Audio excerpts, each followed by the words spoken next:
das coisas que ao longo da minha experiência eu aprendi foi saber ler pesquisas de opinião. E foi um aprendizado, não foi um aprendizado teórico, foi um aprendizado de experiência mesmo, de vivência na leitura, de conhecer os brasileiros, saber que aqueles números que aparecem nas pesquisas dizem respeito a pessoas com as quais eu vivo. É bastante interessante isso, né? Quando eu era mais jovem, bem mais jovem, eu achava que ler as pesquisas era ler o número e depois fazer os cálculos, né? Esse aqui tem ótimo e bom, esse aqui tem bom, péssimo e regular, esse aqui é na classe social C, e depois eu fui vendo que não era isso que me dava condição de ler melhor as pesquisas. O que me dava condição de ler melhor as pesquisas era a minha idade. Cada vez mais os números não apareciam como números, mas apareciam como brasileiros que estavam ao meu redor, que são pessoas que passam pelas mesmas agruras que eu. Quando eu me dei conta disso, eu já sabia ler as pesquisas por conta que já havia decorrido o tempo e a barba tinha ficado branca. Hoje eu vejo as pesquisas e eu percebo que a leitura é inexperiente, digamos assim. Ela tem dois problemas. É óbvio, né, que elas refletem ideologicamente o interesse daquele órgão de imprensa que está divulgando a pesquisa. Então a manchete é muito significativa. A mesma pesquisa dá manchetes completamente diferentes. Mas essa não é a questão, porque essa vocês sabem. Não estou dando nenhuma dica ao dizer isso para vocês. Talvez exista uma dica nesta outra coisa que eu acabei de dizer, que é preciso olhar para os números, lembrando que os números dizem respeito a nós. Então, deixa eu comentar primeiro essa diversidade ideológica, não é? Só para você ter uma ideia, a pesquisa é a mesma, é da CNT. CNT/MDA, são os dois organismos que fizeram a pesquisa. Então veja só, olha como a pesquisa é lida na manchete do UOL. Avaliação do governo Lula cresce 13 pontos. No Valor Econômico, jornal Valor Econômico, avaliação negativa de Lula sobe de 31 para 44. Aí no J Informações, pesquisa mostra 40% aprova Lula, 29% avaliam mal o governo.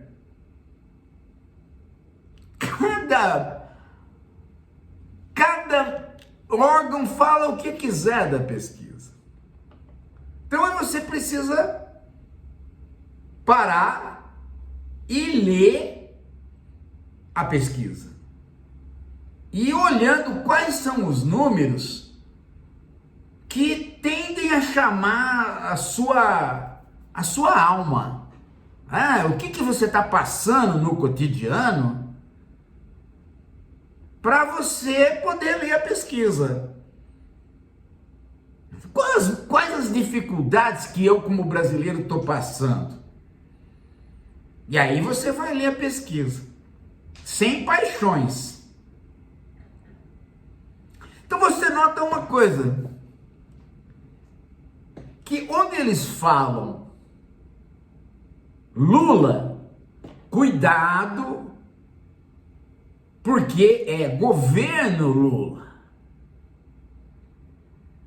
Esse é o primeiro detalhe da experiência. Eu aprendi ao longo do tempo que o gosto das pessoas por pessoas é diferente do gosto das pessoas por governos. As pessoas demoram mais para se desgastar. Os governos se desgastam mais rapidamente. Então, onde você leu Lula, cuidado, porque se você for olhar a pesquisa, você vai notar que não é Lula, é governo Lula. E não é a mesma coisa, volto a dizer. As pessoas, os ídolos, os políticos, as pessoas que estão na mídia, elas se desgastam menos do que as instituições. O governo. Isso aí é muito significativo, não é? Você vai num show de um astro, dá tudo errado, ele chega atrasado, o som não funciona, tem briga, você sai de lá totalmente desgostoso com o show, e você não deixa de gostar daquele ídolo, mesmo que falem para você que aquele ídolo contribuiu para aquele show não sair bom, porque ele mesmo chegou atrasado e patati patatá. Você não muda em relação ao seu ídolo. Então é isso que precisa ter sempre em mente quando você vai ler uma pesquisa. O modus de operação pelo qual o ídolo se apresenta não é alguma coisa que possa ser fundida a ele. Por quê?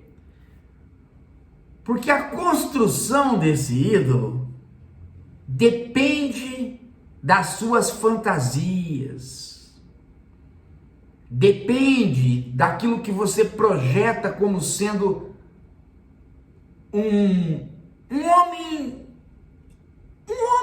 bom, um modelo de pessoa. Enquanto que o governo não é modelo para nada, ele é apenas alguém que deveria fazer uma coisa e não fez. É isso que tem que distinguir. E a pesquisa mostra isso. Veja que todos os órgãos mostraram o desgaste do governo Lula. Só que nesta mesma pesquisa, há um ponto paralelo que nenhuma manchete mostra, acho que só uma das manchetes mostra. Deixa eu ver. Da CNN Brasil, uma das manchetes da CNN Brasil. Mostra que essa pesquisa também investigou a popularidade de Lula enquanto pessoa, enquanto político, ele, e a popularidade de Bolsonaro enquanto político, enquanto ele, no âmbito da disputa eleitoral. Sabe quanto dá? Bolsonaro não pode ser candidato, mas se ele fosse, na pesquisa onde ele aparece como candidato, veja, primeiro que ninguém disputa com eles, quando aparece os dois, desaparece todo o resto. Quando aparece só o Lula bate todos os outros. Quando põe o Bolsonaro, o que você acha que dá? Pesquisa agora. Dá empate técnico com vantagem para o Lula. Aliás, vantagem para o Lula exatamente igual àquela vantagem pela qual ele ganhou a eleição.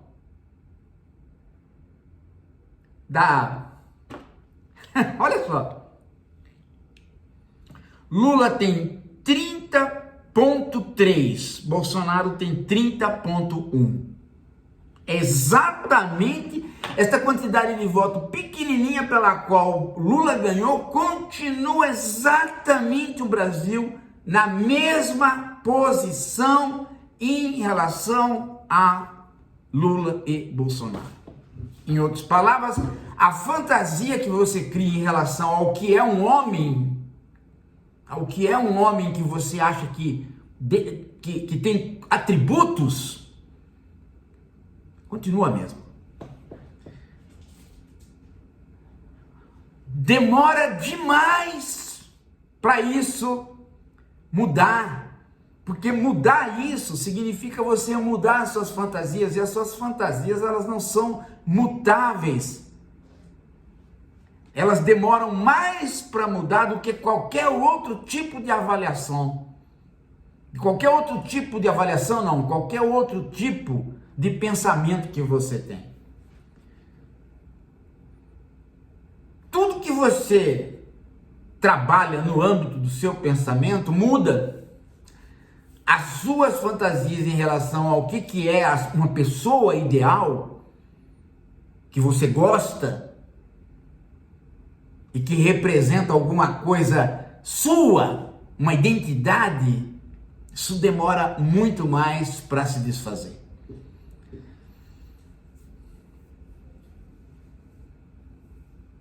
Interessante, né? Talvez os psicanalistas, talvez os freudianos diriam assim: é que o superego tem a ver com o pai e é formado na infância. Então aquele modelo formado na infância, ele fica por toda a vida e você vai só ajustando alguns detalhes dele, né? Talvez os psicanalistas pudessem dizer isso, não sei. Mas tem a ver. Tem a ver. Bolsonaro é a direita, Lula é a esquerda. Acabou.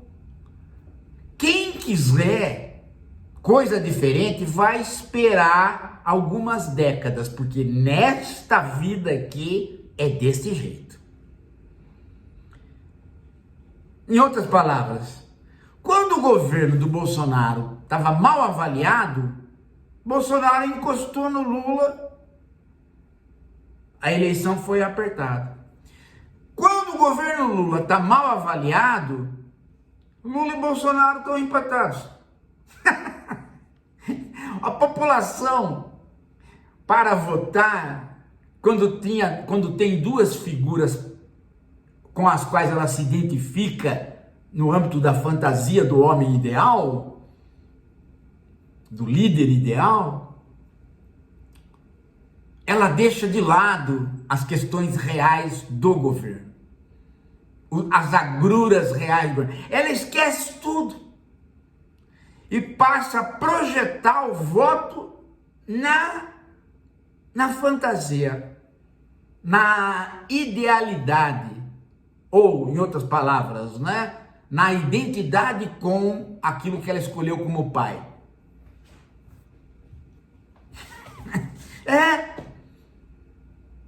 É isso. Aí, ó. Bolsonaro não tem voto nenhum, vai ter voto nenhum no governo do Bolsonaro, né? Matou 700 mil, fez um governo péssimo, destruiu tudo. Quando chegou perto da eleição, direita e esquerda se dividiu, as pessoas voltaram, as pessoas que votaram no Bolsonaro, a maior parte delas, voltou a se identificar com a figura do Bolsonaro. Agora acontece a mesma coisa com o Lula. O governo está mal avaliado e as figuras que se identificam com o Lula e com o Bolsonaro não mudaram. Bolsonaro está para ser preso. Lula não está atingindo boa popularidade no governo. No entanto, na hora de votar, colocou eles dois, desaparece toda a realidade. Né? O ideal de eu, a identidade com a qual você se identifica, são aquelas duas figuras que são protótipos daquilo que você diz. Não, aquele cara tem algo de mim. Eu sou, eu não sei, eu gosto do Bolsonaro. Aquele cara tem algo de mim, eu não sei, mas eu gosto do Lula. Você não tira isso das pessoas. É mais arraigado do que você imagina.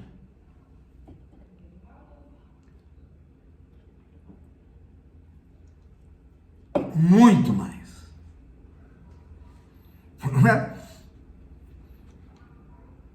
É como se você pudesse chamar os psicanalistas para eles dizerem: claro, trata-se de algo do inconsciente, trata-se de algo formado na tua infância. Então, os modelos postos foram estes. E são esses dois modelos que se aproximam mais daqueles modelos que você formou na sua infância. Dois grandes modelos de pessoas dentro de 40 anos do neoliberalismo. É tudo que você viu. É por isso que grandes líderes, gente, passam décadas e eles voltam, né? Você fala, mas como é que um cara ficou tanto tempo sendo uma liderança política? É porque emplacou uma identidade. Pronto. Ele decepciona você 20 vezes. Ou você não o avalia bem 20 vezes. Mas, no entanto, quando ele volta em disputa com outro modelo, você rapidamente fala, não, mas peraí. Entre uma identidade e outra, eu me identifico com aquilo lá. E ele rapidamente, né? Rapidamente, ele alimenta o gado dele, principalmente o gado mais burro, dos dois lados, porque este gado mais burro é o gado que faz a campanha. É o gado que não tem dúvida, é o gado que não lança dúvidas. E que, portanto, não atrapalha a campanha de ambos. Como o Lula está no governo, ele está fazendo menos isso. O Bolsonaro, que está na desgraça, tende a fazer mais isso agora, nesse momento. Mas se o Lula tivesse para ser preso, seria o inverso.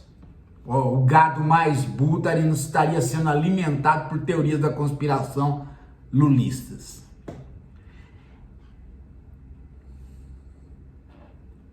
Então, calma lá. O que nós vamos tirar dessa situação? O que nós vamos tirar dessa situação? Duas coisas. Primeira coisa, né?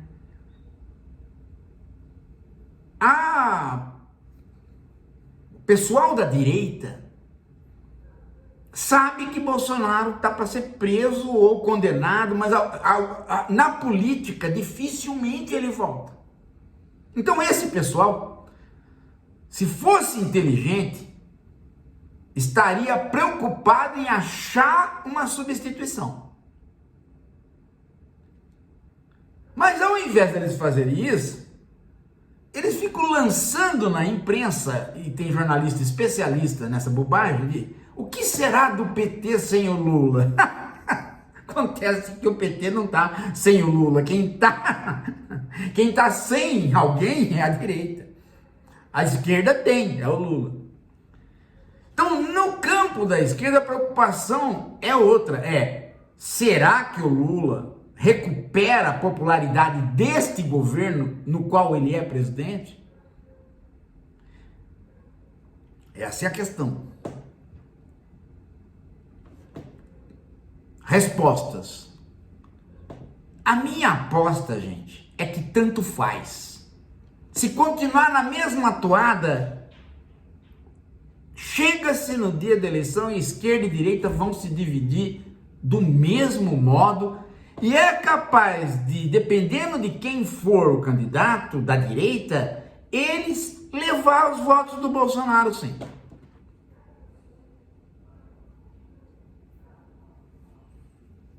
Não tanto quanto se fosse o próprio, mas leva. Leva, dependendo do candidato, leva mais do que o Haddad conseguiu levar do Lula. Portanto, vai ser de novo, 2026, uma eleição apertada. Tudo isso, gente, em termos de voto e de esperança. Agora, em termos de política, de pão, queijo, eu vou dizer uma coisa para vocês. Eu ainda não estou convencido de que o PT, o Lula, as forças de esquerda, nós todos estamos andando num caminho que nós conhecemos. Não estou convencido. Estou convencido de que todos nós estamos pisando numa espécie de quase pântano. Porque tudo que eu tenho visto até agora de proposta, nenhuma delas, gente, dá conta deste problema que nós estamos enfrentando, que é o aumento do dinheiro, o aumento das operações financeiras e a diminuição da produção. E todas as vezes que eu escuto esta conversa, esse diagnóstico que de certo modo é convincente, a saída nunca é alguma coisa nova, é sempre a volta à política de industrialização, de aliança com os setores industriais, ao nacionalismo. Parece que não há uma perspectiva de dizer a seguinte coisa: o Brasil precisa se reindustrializar? Precisa. Mas onde são os pontos que cabe o Brasil entrar? Não há. Não há. A insistência é sempre nos mesmos pontos. Ou naqueles do modelo pré-64, de substituição de importações, ou no modelo pós-64, que era um pouco substituição de importações, mas principalmente, né, a sanha de exportação.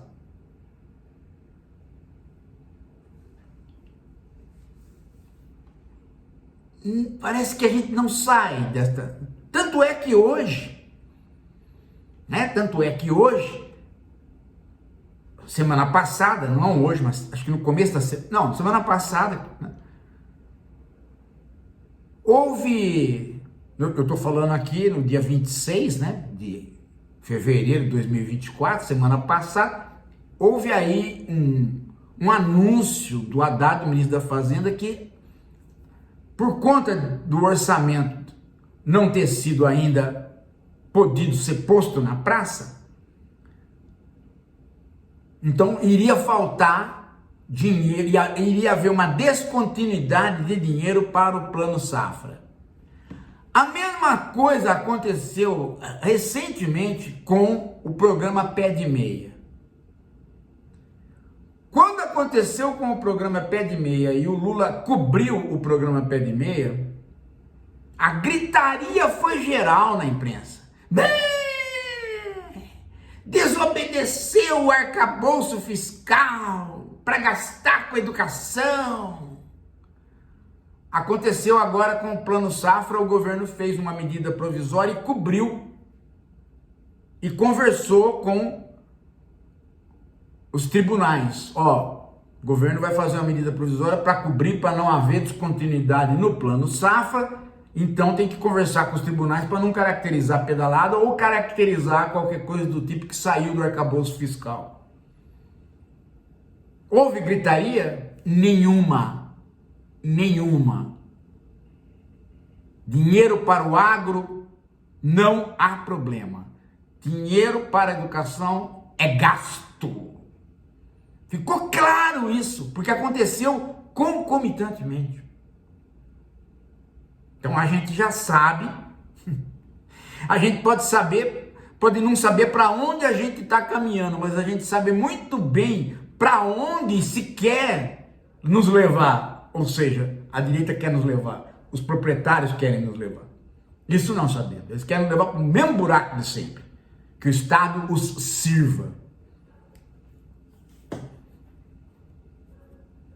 Portanto, nós vamos para 2026 de uma maneira muito parecida em termos de voto e em termos de problemas que nós estávamos na última vez que fomos para uma eleição. A não ser que aconteça alguma coisa internacionalmente que mude o quadro.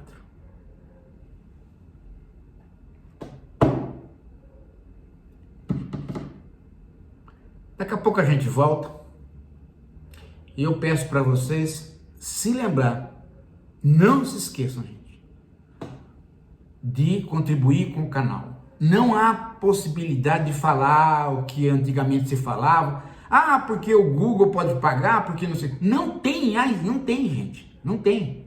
O que o Google, o YouTube pagam no canal é impossível de você fazer a manutenção do canal. É impossível ter o canal. É impossível ter. O canal sobrevive única e exclusivamente porque as pessoas gostam da esquerda reflexiva e se identificam e contribuem cada um pouquinho. É só isso, gente. Então, se você pode fazer a contribuição, faça para a gente poder manter o canal. Lembrem-se que a nossa força não é pequena. Então, lembrar da eleição passada, o voto do afeto? É isso. Agora, isso para ter uma instância independente, né? Reflexiva, independente. Agora, puxar saco, falar bobagem, aí tá cheio. Daqui a pouco a gente volta.